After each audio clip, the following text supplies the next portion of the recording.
Capítulo 11. Dos 9 tipos de terrenos. Sun Tzu diz: há 9 tipos de terrenos que podem ser usados com vantagem ou desvantagem por um ou outro exército.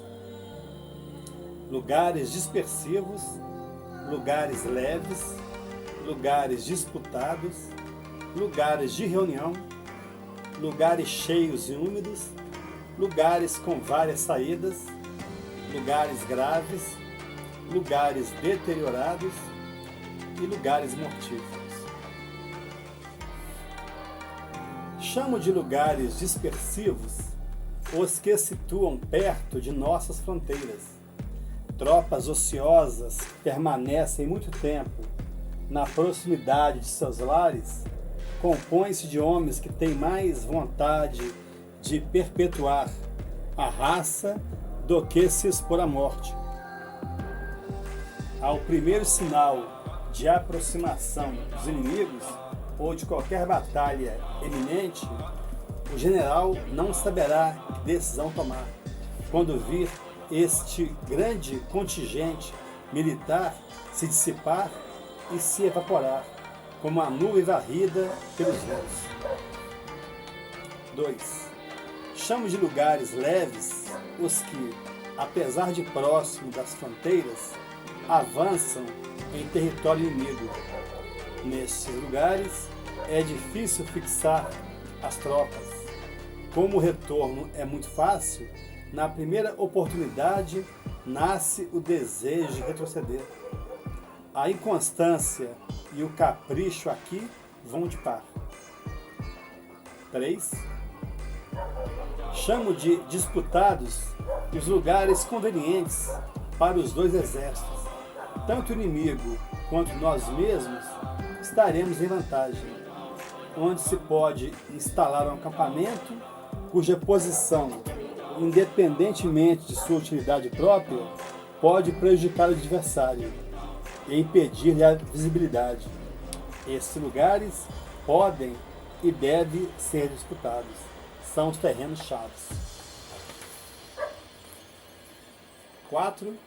Por lugares de reunião, entendo aqueles onde é quase inevitável que tanto nós quanto o inimigo transitemos.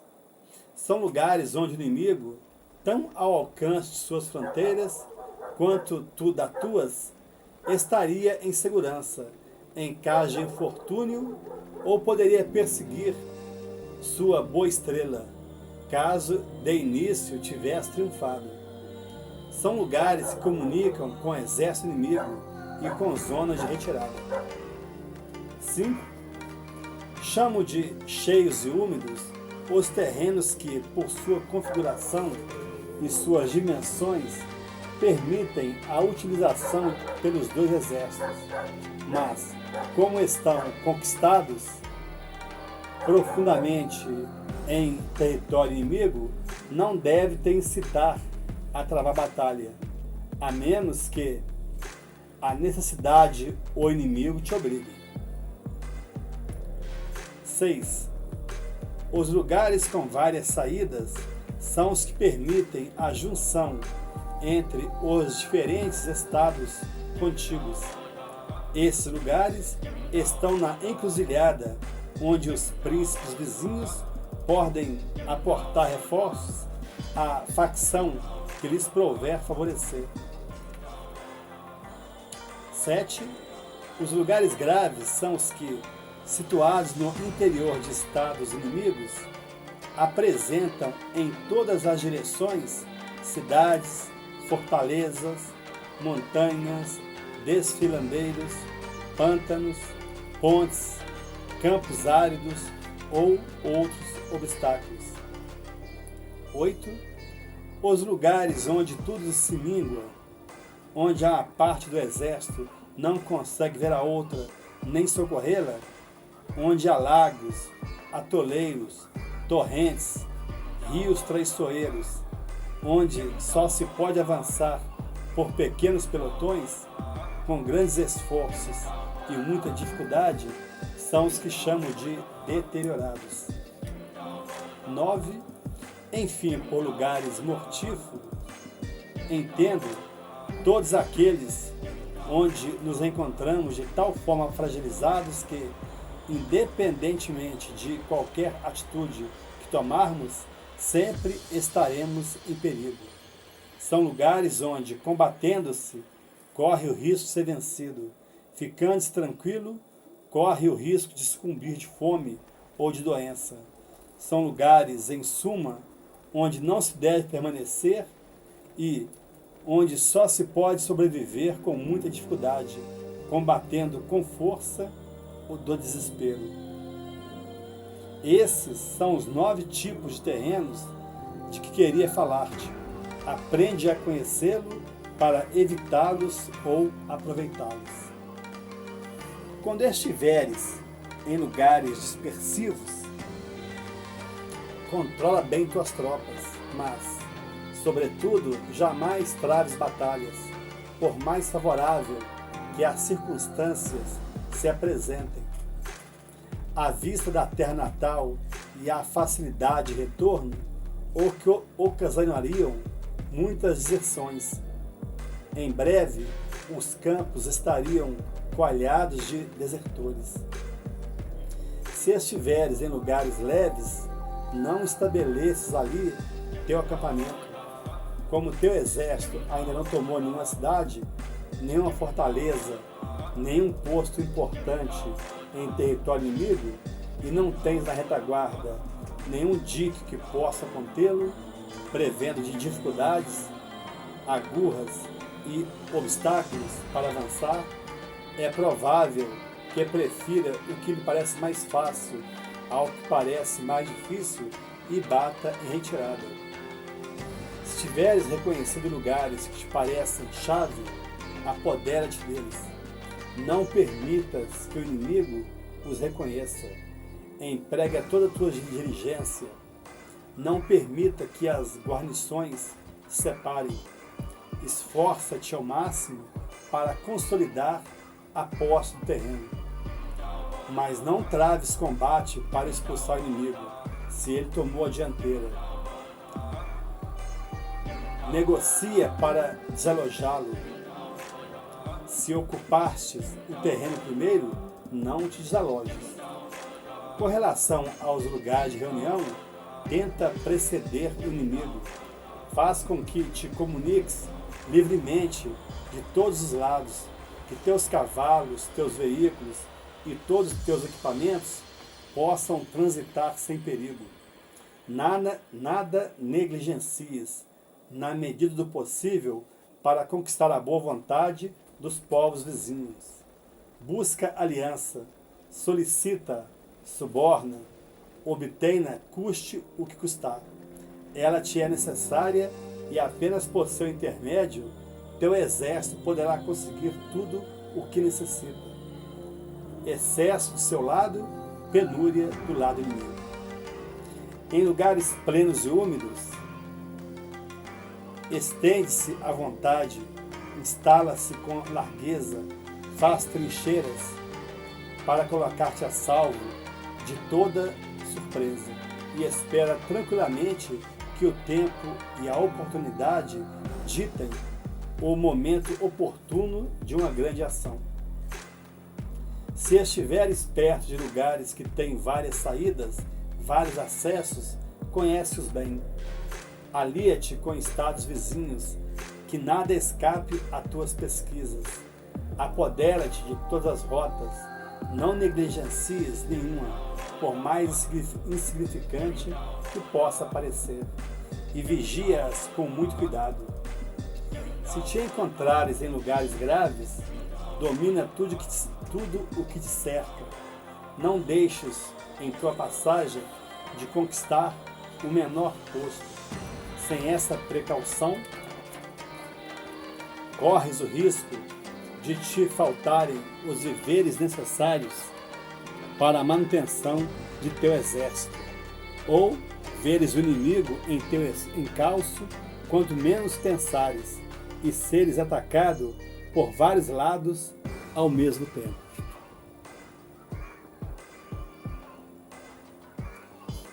Se estiveres em lugares deteriorados, Não tomes a dianteira, retroceda, foge o mais rápido possível. Se estiveres em lugares mortíferos, não hesites em combater. Ataca o inimigo quanto antes melhor.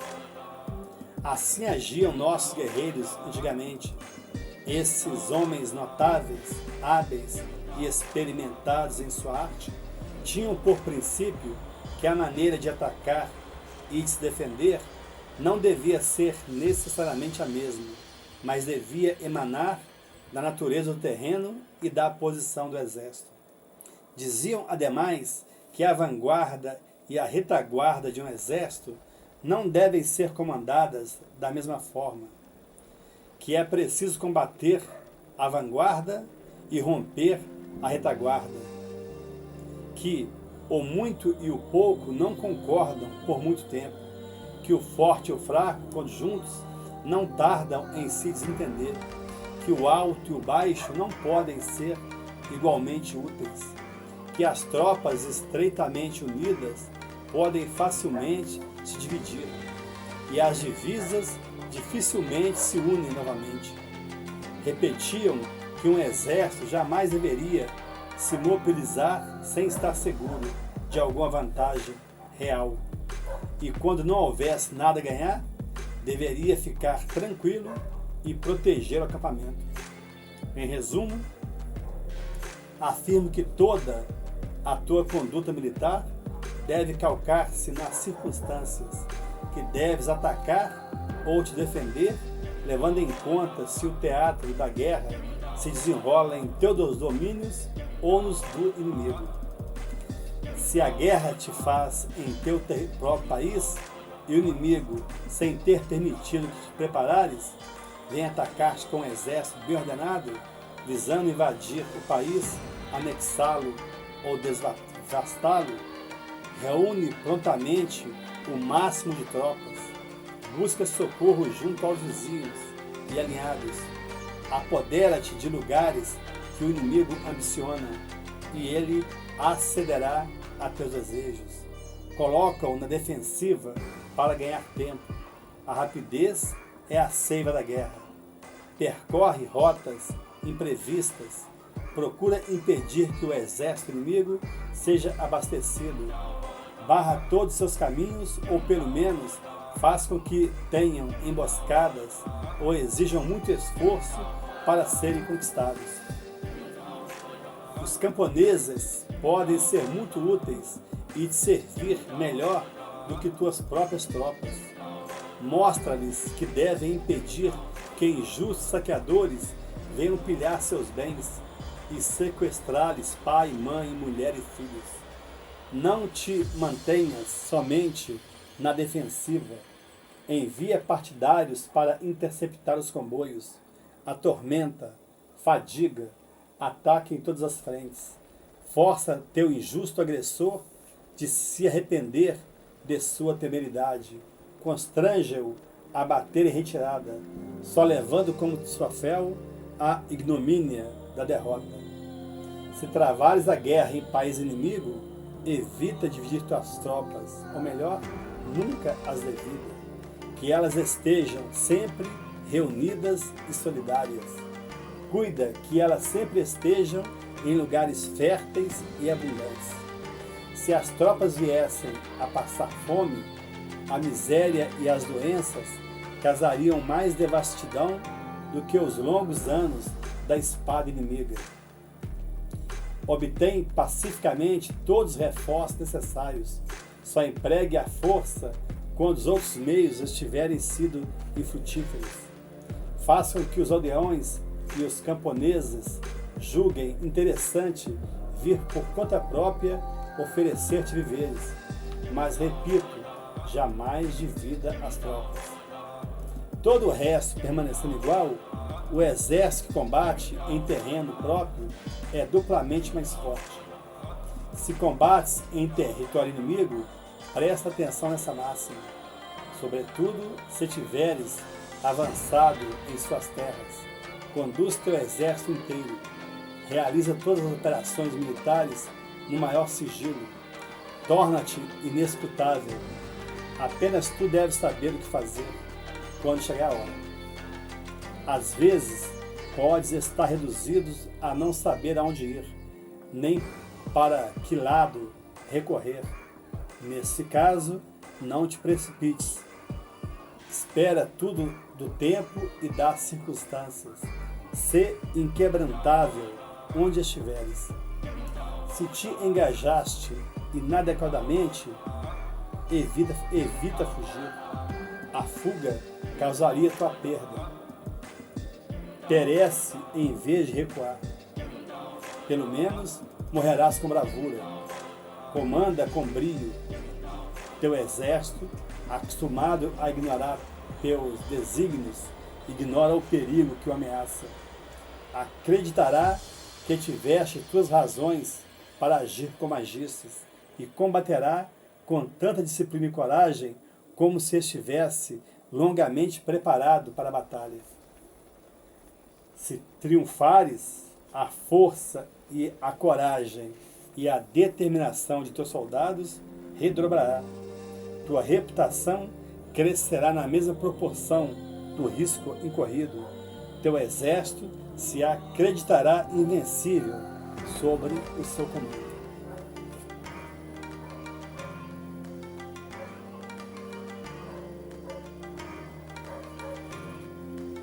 Por mais crítica que seja a situação e as circunstâncias em que te encontrares, não te desesperes. Na ocasião em que tudo inspira temor, nada deves temer. Quando estiveres cercado de todos os perigos, não deves temer nenhum. Quando estiveres sem nenhum recurso, deves contar com todos. Quando fores surpreendido, surpreende o inimigo.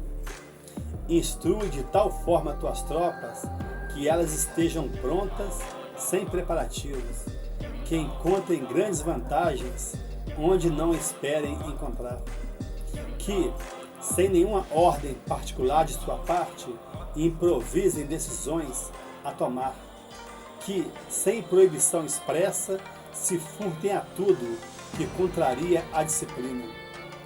Impede que se espalhem boatos falsos, corta pela raiz queixas e murmúrios. Não permitas que façam angúrios sinistros baseados em algum evento extraordinário. Se os adivinhos e os astrólogos do exército predissem boa fortuna, acata seu oráculo. Se falam de forma obscura, interpreta bem. Se hesitam ou não dizem coisas vantajosas, não lhes dê ouvido. Ordena que se calem. Ama tuas tropas e propicia-lhes toda a ajuda, todas as comodidades que necessitam. Se estão exaustas, não é porque lhes apraz. Se passam fome, não significa que desdenham comer. Não se expõe à morte, não significa que detestam a vida. Se teus oficiais não desfrutam de riquezas supérfluas, não significa que desprezem os bens terrenos. Reflete seriamente em tudo isso. Depois de teres preparado o teu exército e teres dado tuas ordens, se vires que as tropas negligentemente ociosas mostram-se abatidas, beirando as lágrimas, retira-as prontamente desse estado depressivo, proporcionando-lhes festas.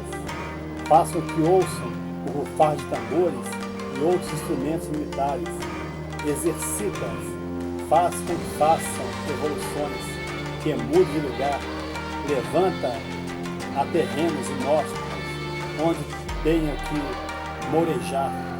Imita a conduta de Xuan Xu e de Cao Kuel. Muda o coração de seus soldados, acostuma-os ao trabalho, eles se fortalecerão. Em seguida, tudo lhes parecerá mais fácil. Os animais estacam quando sobrecarregados, tornam-se inúteis quando forçados. Os pássaros, ao contrário, necessitam ser forçados para renderem mais. Os homens ficam a meio termo entre uns e outros. É preciso sobrecarregá-los, mas não a ponto de se vergarem. É preciso forçá-las com discernimento e medida. Se quiseres tirar o máximo do seu exército, se quiseres que ele seja invencível, faz com que se assemelhe a Shuai Shen, uma grande serpente que se encontra no monte Shangshan. Golpeada na cabeça, imediatamente sua cauda ataca e revida. Golpeada na cauda, a cabeça corre defendê-la. Golpeada no meio ou em qualquer outra parte do corpo, tanto a cabeça como a cauda atacam. Um exército pode imitar semelhante coordenação? Afirmo que pode e deve. Alguns soldados do reino Wu faziam a travessia de um rio ao mesmo tempo que soldados do reino Chu. Um vento impiedoso soprou e virou os barcos. Todos teriam perecido se não tivesse ajudado mutuamente. Eles esqueceram que eram inimigos, ao contrário, agiram como se fossem amigos ternos e sinceros. Eles se ajudaram como a mão direita coopera com a esquerda. Recordo esse fato histórico para que entendas que os diferentes destacamentos do teu exército devem se auxiliar mutuamente, mas ainda que é preciso que socorra teus aliados, que socorra inclusive os povos vencidos que necessitarem, pois se eles se submeteram é porque não puderam fazer de modo diferente. Se o soberano deles declarou guerra, eles não são culpados. Ser prestativo, chegará a tua vez de ser recompensado. Em qualquer país onde estiveres, independente do terreno que ocupares, se teu exército há estrangeiros, ou se dentre os povos vencidos tiveres escolhido soldados para aumentar o contingente de tuas tropas, não permita que nos corpos que empregam eles sejam mais fortes ou maioria. Quando se prendem vários cavalos em uma mesma estaca, deve-se evitar colocar junto os idômitos, ou colocá-los com outros em menor número. Esses semeiam a desordem. Uma vez domesticados, imitarão facilmente os companheiros. Em qualquer posição que estiveres, teu exército, se teu exército é inferior ao do inimigo, unicamente por tua conduta, se ela for adequada, podes conquistar a vitória. Não basta correr com cavalos mancos ou carros enlamassados. O que adiantaria estar em vantagem se não souberes tirar partido de tua posição? Para que servem a bravura sem a prudência, a coragem sem a astúcia? Um bom general tira partido de tudo e só é capaz disso porque ele age a maior sigilo, conserva o sangue frio e comanda com retidão, mas de tal forma que fascina os olhos, mas engana os ouvidos do teu exército. Se seus próprios soldados ignoram-lhe os projetos, como os inimigos poderiam desvendá-los? Um general hábil sabe que suas tropas ignoram o que devem fazer, bem como as ordens que receberão. Se os acontecimentos mudam, ele altera os planos. Se seus métodos e seu sistema apresentam inconveniente, ele os corrige a contento. Um general hábil sabe antecipadamente tudo o que deve fazer. Outra pessoa, além dele, deve ignorar tais projetos. Essa era a prática dos antigos guerreiros, que mais se distinguiam na arte sublime do comando. Se queriam tomar de assalto uma cidade, só falavam quando estavam aos pés das muralhas. Eram os primeiros a escalar. Todos os seguiam. Quando já estavam alojados sobre as muralhas, ordenavam que as escadas fossem rompidas. Mesmo em território aliado, reduplicavam a atenção e o sigilo. Em toda parte, conduziam seus exércitos como um pastor conduz seu rebanho.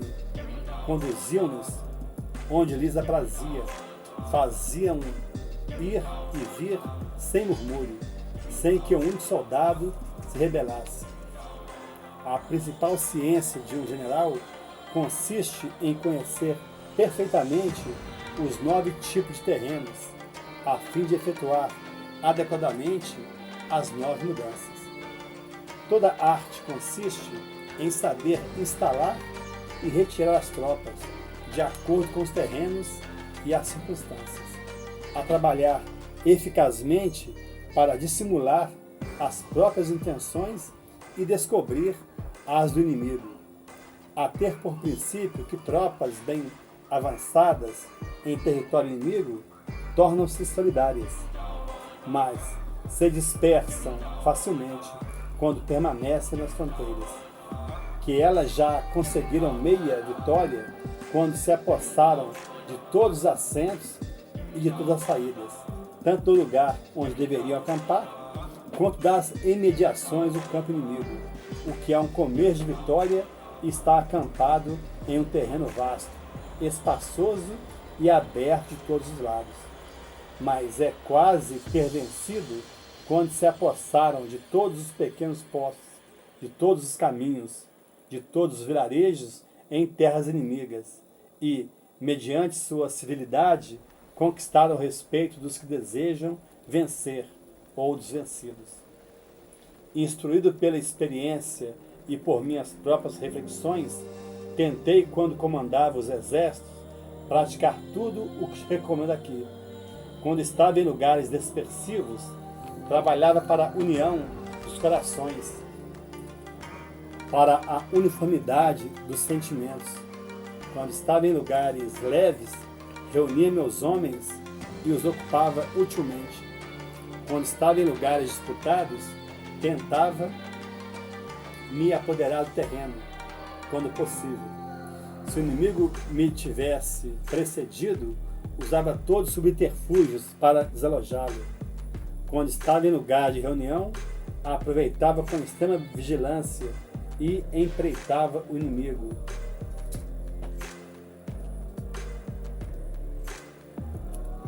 Em terreno pleno e úmido, me instalava à vontade e impedia que o inimigo se instalasse. Em lugares de várias saídas, quando não conseguia ocupar todas elas, eu ficava de sobreaviso. Observava o inimigo, não o perdia de vista. Em lugares graves, alimentava bem a tropa, era pródigo em ternura. Em lugares deteriorados, tentava sair do embaraço, seja fazendo desvios, seja preenchendo os vazios. Em lugares mortíferos, fazia com que o inimigo acreditava que não poderia escapar. As tropas bem disciplinadas resistem quando são cercadas. Reduplicam esforços em situações extremas. Afrontam o inimigo sem temor. Batem-se até a morte quando não há alternativa e obedecem cegamente. Se as que tu comandas não são desse estirpe, a culpa é sua. Não mereces comandá-las.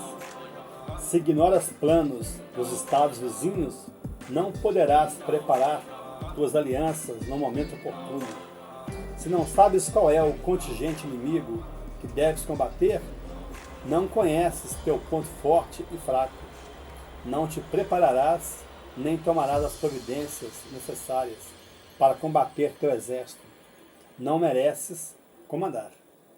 Se ignoras onde há montanhas e colinas, lugares secos ou úmidos, lugares escarpados ou pantanosos, lugares cheios de desfiladeiros ou de perigos, não poderás dar as ordens convenientes, não saberás conduzir teu exército, és indigno de comandar.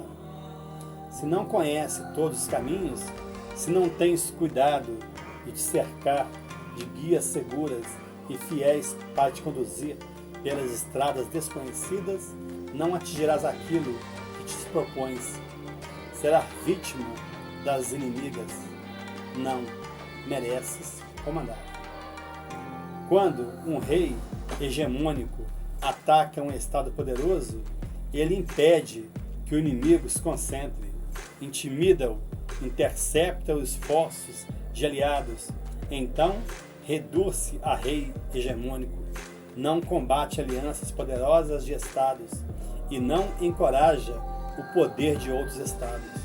Ele se apoia para a consecução de seus fins, na capacidade de intimidar os adversários. Assim, ele pode tomar as cidades inimigas e derrubar o estado inimigo.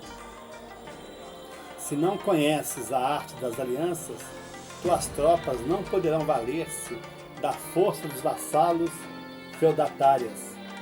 Quando estes tinham que enfrentar algum grande príncipe, uniam-se, tentavam perturbar todo o universo, colocavam em seu campo o maior número possível de soldados, procuravam, sobretudo, conquistar a amizade de seus vizinhos, pagando-a bem caro, se preciso fosse. Não davam ao inimigo tempo de se preparar, ainda menos de recorrer aos aliados, a reunir todas suas forças. Atacavam o inimigo despreparado. Assim, se sitiavam a cidade, com certeza a dominavam.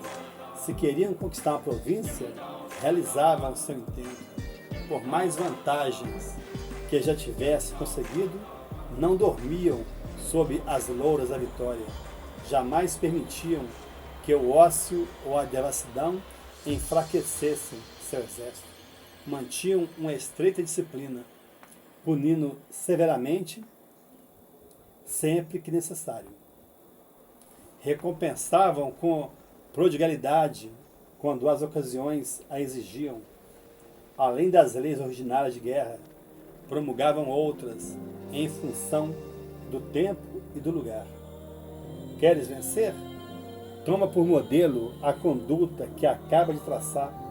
Considera teu exército como se fosse o único homem que tiveres que conduzir.